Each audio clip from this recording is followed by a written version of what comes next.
महाभारत ग्रंथ विचित्र और रोचक बातों से भरा है। बहुत कम लोग ही इस ग्रंथ की रोचक बातों को जानते हैं। महाभारत से जुड़ी कई बातें आप जानते होंगे, लेकिन अब भी महाभारत की कई घटनाओं और ज्ञान का रहस्य बरकरार है। तो आज हम महाभारत से जुड़ी कुछ ऐसी ही बातों को जानेंगे जो शायद आप नहीं जानते होंगे। आइए जानते हैं। मैं हूं आपका दोस्त धीरेन्द्र राघव चंदेल। आपका अपने इस टोटल फैक्ट्स फंडा चैनल में स्वागत है। अगर आप इस चैनल पर पहली बार आए हैं तो चैनल लाइक और सब्सक्राइब एक बार जरूर कर लीजिएगा, क्योंकि हम बताते हैं फैक्ट्स, फैक्ट्स, ओनली फैक्ट्स। एक जब कौरवों की सेना पांडवों से युद्ध हार रही थी, तब दुर्योधन भीष्म पितामह के पास गया और उन्हें कहने लगा कि आप अपनी पूरी शक्ति से यह युद्ध नहीं लड़ रहे हैं। भीष्म पितामह को काफी गुस्सा आया और उन्होंने तुरंत 5 सोने के तीर लिए और कुछ मंत्र पढ़े। मंत्र पढ़ने के बाद उन्होंने दुर्योधन से कहा कि कल इन 5 तीरों से वे पांडवों को मार देंगे। मगर दुर्योधन को भीष्म पितामह के ऊपर विश्वास नहीं हुआ और उसने तीर ले लिए और कहा कि वह कल सुबह इन तीरों को वापस करेगा। इन तीरों के पीछे की कहानी भी बहुत मजेदार है। भगवान कृष्ण को जब तीरों के बारे में पता चला तो उन्होंने अर्जुन को बुलाया और कहा कि तुम दुर्योधन के पास जाओ और 5 तीर मांग लो। दुर्योधन की जान तुमने एक बार गंधर्व से बचाई थी, इसके बदले उसने कहा था कि कोई एक चीज जान बचाने के लिए मांग लो। समय आ गया है कि अभी तुम उन 5 सोने के तीर मांग लो। अर्जुन दुर्योधन के पास गया और उसने तीर मांगे। क्षत्रिय होने के नाते दुर्योधन ने अपने वचन को पूरा किया और तीर अर्जुन को दे दिए। 2 कुंती का विवाह राजा पांडु से हुआ था। बाल्यावस्था में कुंती ने ऋषि दुर्वासा की सेवा की थी। इसी के फलस्वरूप दुर्वासा ने कुंती को एक मंत्र दिया जिससे वह किसी भी देवता का आह्वान कर उससे पुत्र प्राप्त कर सकती थी। विवाह से पूर्व इस मंत्र की शक्ति देखने के लिए एक दिन कुंती ने सूर्यदेव का आह्वान किया, जिसके फलस्वरूप कर्ण का जन्म हुआ। 3 किंदम नामक ऋषि के श्राप के चलते कुंती और माद्री पांडु के साथ ही वन में रहने लगी। जब पांडु को ऋषि दुर्वासा द्वारा कुंती को दिए गए मंत्र के बारे में पता चला तो उन्होंने कुंती से धर्मराज का आवाह करने के लिए कहा, जिसके फलस्वरूप धर्मराज युधिष्ठिर का जन्म हुआ। इसी प्रकार वायुदेव के अंश से भीम और देवराज इंद्र के अंश से अर्जुन का जन्म हुआ। कुंती ने यह मंत्र माद्री को बताया। तब माद्री ने अश्विन कुमारों का आवाह किया, जिसके फलस्वरूप नकुल व सहदेव का जन्म हुआ।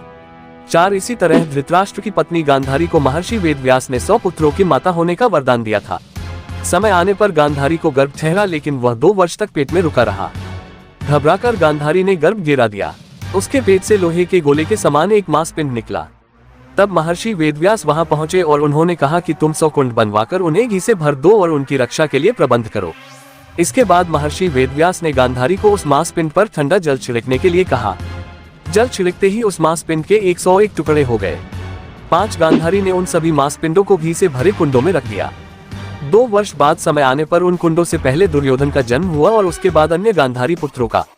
जिस दिन दुर्योधन का जन्म हुआ था उसी दिन भीम का भी जन्म हुआ था। 6 कहते हैं कि जन्म लेते ही दुर्योधन गधे की तरह रेंगने लगा। उसका शब्द सुनकर गधे, गीदड़, गिद्ध और कौवे भी चिल्लाने लगे। आंधी चलने लगी, कई स्थानों पर आग लग गई। यह देखकर विदुर ने राजा धृतराष्ट्र से कहा कि आपका यह पुत्र निश्चित ही कुल का नाश करने वाला होगा, अतः आप इस पुत्र का त्याग कर दीजिए। लेकिन पुत्र स्नेह के कारण धृतराष्ट्र ऐसा नहीं कर पाए। 100 पुत्रों के अलावा गांधारी की एक पुत्री भी थी जिसका नाम दुश्शला था। इसका विवाह राजा जयद्रथ के साथ हुआ था। 7 कौरवों के अतिरिक्त धृतराष्ट्र का एक पुत्र और था, उसका नाम युयुत्सु था। जिस समय गांधारी गर्भवती थी और धृतराष्ट्र की सेवा करने में असमर्थ थी, उन दिनों एक वैश्य कन्या ने धृतराष्ट्र की सेवा की। उसके गर्भ से उसी साल युयुत्सु नामक पुत्र हुआ था। युयुत्सु पांडवों के खेमे में चले गए थे। एक बार दुर्योधन ने धोखे से भीम को विष खिलाकर गंगा नदी में फेंक दिया।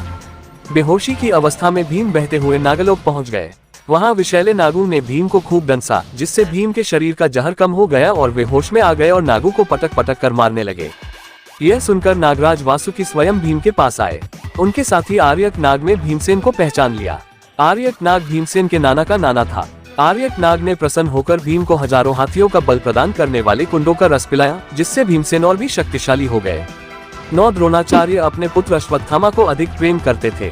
उन्होंने शिष्यों को पानी लाने के लिए जो बर्तन दिए थे उनमें औरों के तो देर से भरते, लेकिन अश्वत्थामा का बर्तन सबसे पहले भर जाता, जिससे वह अपने पिता के पास पहले पहुंचकर गुप्त रहस्य सीख लेता। यह बात जब अर्जुन को समझ में आई तो वह वारुणास्त्र से अपना बर्तन झटपट भरकर द्रोणाचार्य के पास पहुंच जाता।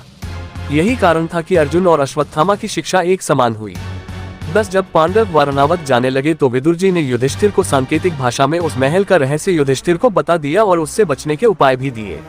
दरअसल यह महल लाख का बनाया गया था, जिसमें आग लगाकर पांडवों को मारने की योजना था। 11 विदुर जी द्वारा सतर्क कर दिए जाने के बाद एक दिन कुंती ने ब्राह्मण भोज कराया। जब सब लोग खा पी कर चले गए तो वहाँ एक भील स्त्री अपने 5 पुत्रों के साथ भोजन मांगने आई और वे सब उस रात वहीं सो गए। उसी रात भीम ने स्वयं महल में आग लगा दी और गुप्त रास्ते से बाहर निकल गए। लोगों ने जब सुबह भील स्त्री और अन्य 5 शव देखे तो उन्हें लगा कि पांडव कुंती सहित जलकर मर गए हैं। 12 भीम ने दुर्योधन की जंघा उतार दी थी। वह खून में लथपथ होकर रणभूमि पर गिरा हुआ था। भूमि पर गिरे हुए ही उसने श्री कृष्ण की ओर देखते हुए अपने हाथ की 3 अंगुलियों को बार बार उठाकर कुछ बताने का प्रयास किया। ऐसे में श्री कृष्ण उसके पास गए और कहने लगे कि क्या तुम कुछ कहना चाहते हो। तब उसने कहा कि उसने महाभारत के युद्ध के दौरान 3 गलतियां की हैं। इन्हीं गलतियों के कारण वह युद्ध नहीं जीत सका और उसका यह हाल हुआ है। यदि वह पहले ही इन गलतियों को पहचान लेता तो आज जीत का ताज उसके सिर होता। L13 श्री कृष्ण ने सहजता से दुर्योधन से उसकी उन 3 गलतियों के बारे में पूछा तो उसने बताया, पहली गलती यह थी कि उसने स्वयं नारायण के स्थान पर उनकी नारायणी सेना को चुना। दूसरी गलती उसने यह बताई कि अपनी माता के लाख कहने पर भी वह उनके सामने पेड़ के पत्तों से बना लंगोट पहन कर गया। तीसरी गलती यह थी कि युद्ध में आखिर में जाने की भूल की। यदि वह पहले ही जाता तो कई बातों को समझ सकता था और शायद उसके भाई और मित्रों की जान बच जाती। श्री कृष्ण ने विनम्रता से दुर्योधन की यह सारी बात सुनी। फिर उन्होंने उससे कहा, तुम्हारी हार का मुख्य कारण तुम्हारा अधर्मी व्यवहार और अपनी ही कुलवधू का वस्त्राहरण करवाना था। तुमने स्वयं अपने कर्मों से अपना भाग्य लिखा। 14 अर्जुन भगवान श्री कृष्ण के जीजा थे तो दूसरी ओर श्री कृष्ण दुर्योधन के समधी थे। अर्जुन ने श्री कृष्ण की बहन सुभद्रा से विवाह किया था। दुर्योधन की पुत्री लक्ष्मणा ने श्री कृष्ण के पुत्र साम से प्रेम विवाह किया था। अर्जुन की माता कुंती भगवान श्री कृष्ण की बुआ अर्थात वसुदेव जी की बहन थी। अर्जुन पुत्र अभिमन्यु की पत्नी वत्सला श्री कृष्ण के भाई बलराम की बेटी थी। अब सोचिए इन सभी का आपस में क्या रिश्ता हुआ। 15 पांडु पत्नी माद्री के भाई अर्थात नकुल और सहदेव के सगे मामा शल्य के पास विशाल सेना थी। लेकिन दुर्योधन की आवभगत से प्रसन्न होकर उन्होंने युद्ध में दुर्योधन का साथ दिया था। दुर्योधन को अपने खुद के मामा शकुनी का भी साथ मिला था।